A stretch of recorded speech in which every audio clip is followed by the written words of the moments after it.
So picture this, you've got a deadline, you've had this deadline in the back of your head, it's been hanging over you for a couple of weeks, and now today is the day before the deadline and you're suddenly realizing, oh my gosh, I need to redo everything. This doesn't quite feel right. Or maybe you just haven't found that flow yet. This is what was happening with me. So you're under time pressure, but yet taking this small bit of time out for yourself first is so worth it, because afterwards you will have that energy again and you will be revived again to get your stuff done and to do it from a position of where you're feeling yourself again. And where you don't feel distracted and where you don't feel like you're judging yourself. It's so hard to create something when you feel like someone is watching you. And they might not even be present, but you just have that imagined, like a CCTV camera is on you type thing. It's so hard to come up with anything brilliant or creative if you feel like there's that constant voice in the back of your head or someone is looking over your shoulder. And we are getting rid of all of that in a really practical, fun and playful way. And also, of course, with some soothing affirmations.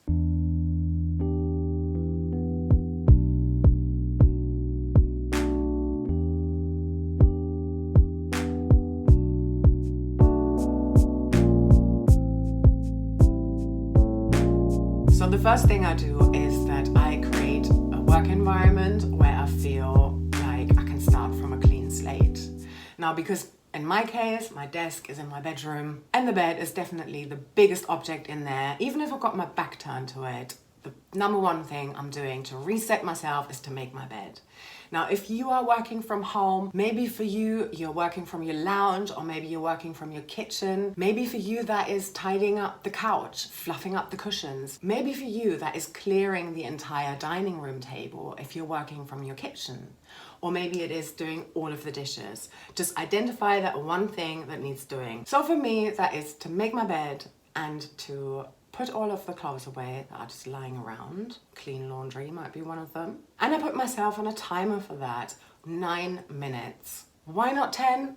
Because 9 is the number of the moon, and the moon represents the mother, it represents our body, it represents our home, our sanctuary. So I think 9 is nice. Plus then when it does go off, and if you're still in the middle of a task, you can just keep going. I have noticed that on days where I haven't made my bed yet, and it's already the afternoon, that is a mirror of my state of mind. An unmade bed is mirroring that I am having a bad mental health day. Nothing wrong with that, but it's just a telltale sign for me to see, oh, interesting. What's going on here? I've also done a ton of freelance work from my bedroom with an unmade bed, and it always felt really stressful, and I had physical symptoms of how the stress then played out. The next thing I do is to shower and get ready, to get dressed and to put on my makeup. There's something about adorning my body that sends out that message that I am worth it to me, even if I don't have to actually leave the house in order to do my work. So maybe for you that is the same thing. I'm obviously massively into makeup. Maybe you're not into makeup. Maybe for you that is putting on a certain perfume. Maybe it is putting on jewelry. Maybe it is putting your hair up in a certain way. What is that extra thing you can do for yourself that makes you feel like you? And that also, for the lack of a better word, helps you to feel put together.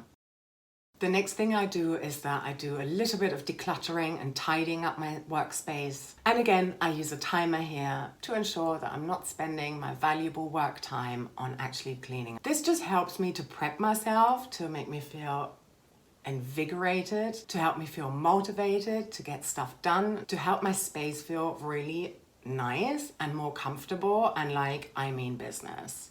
Something you might also want to do, and I do this really often, especially if I lack motivation, is to just clap in my hands a few times. It's kind of funny when you're doing this on your own, but again, no judgment, So what I did today is I decided to tackle one of my desk drawers, and I spent 12 minutes on decluttering my space. Now I put my timer for 9 minutes again to declutter. So here I was mainly going through super old paperwork, just releasing some old paper that I was for one reason or another still holding on to. I managed to get rid of quite a lot, I would say, in those 9 minutes. And then when it came to the end of that, I'd actually created quite a nice bit of space in that drawer. Now, obviously, again, let's remember, the goal is not perfectionism. It's just getting something done as quickly as possible. We're not doing a whole Marie Kondo here. It's only 12 minutes, you know. And then I spent those last 3 minutes on cleaning up. I just put some candles that were chilling out on my desk, collecting dust, and I put them in that drawer space. And then I went around with a microfiber cloth and just did some dusting. And it's amazing what you can do for your workspace. Now, I'm not gonna lie, after this step of decluttering, I felt like taking a break. I didn't want to carry on anymore. It's exhausting to get rid of stuff. It's exhausting to clean. But if you persevere, those next 2 steps are super soothing and satisfying, and they will get you into that zone again where you feel ready to actually get your stuff done. So the next step is to burn a candle or 5. 5 is a good number because to me, it represents creativity. In astrology, the 5th house represents creativity, and it also represents children. So I think, especially if you're a mum who also is creative, that's a good number of candles for you. But if you think that is like far too excessive, then just do 1 candle. So now on a piece of paper, don't do this digitally. Write a to-do list. Just dump everything that is floating around in your head of all of the things that you need to do today, or by the end of this week, or before this deadline. What are all of those things that you still need to do, whether they actually directly relate to your work or not? There's no need to categorize it. Just dump everything on that sheet of paper and keep going until you can't think of anything anymore. And here's what I do next. I take a deep and soothing breath in through the nose and out through the mouth. And then I take my list and I tear it up.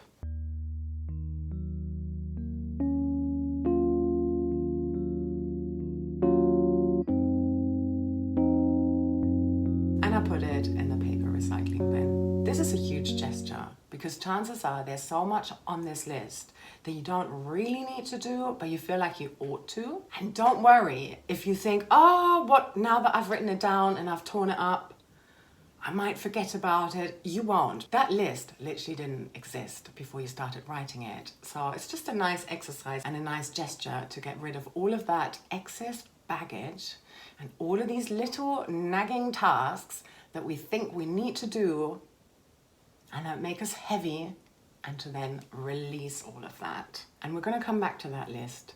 But I'd like to make space for some affirmations now. These really help to ground and balance you and to put you back into that space where you need to be in order to create your work.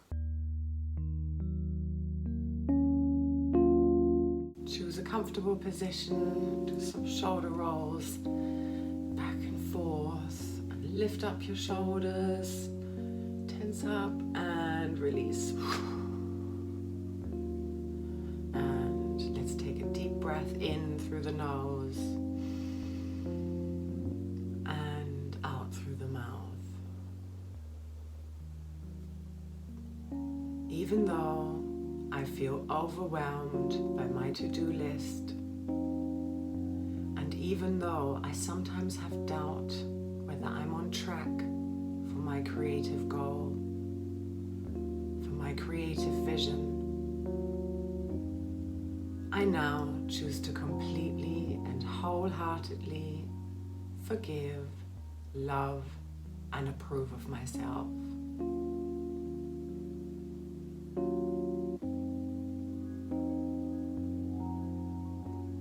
I am grateful for how far I have already come, and I am grateful for where I'm at right now.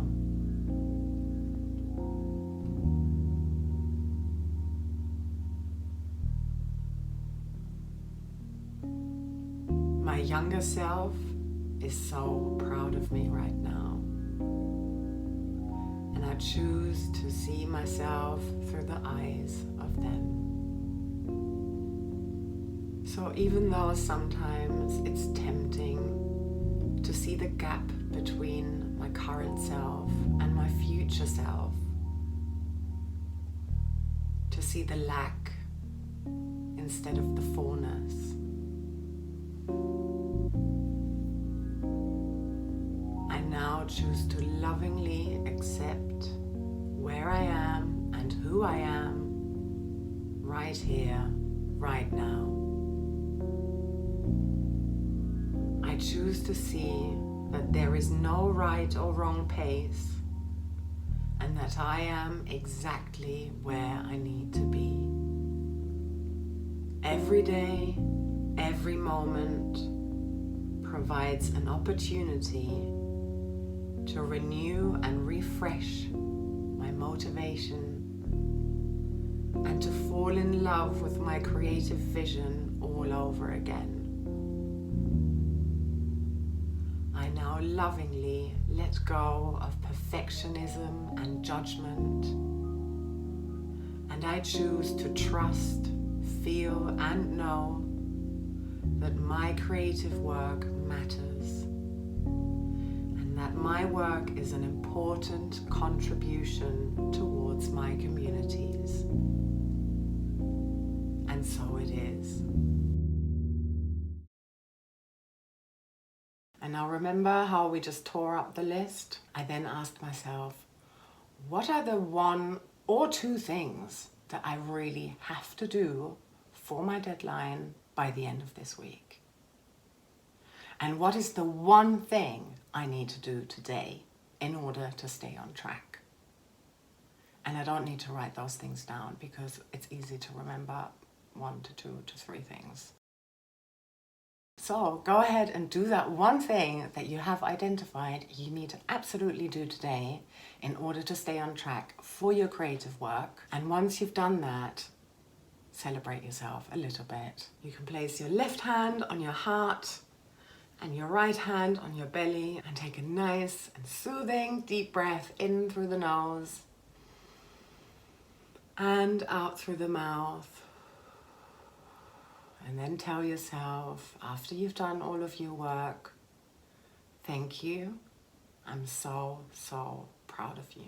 Share this video with your friends who are working on their creative vision and who sometimes feel a bit stuck and anxious about all of the stuff that they still need to do, and help them ground and reset themselves so that they can get their important work done that the world truly needs.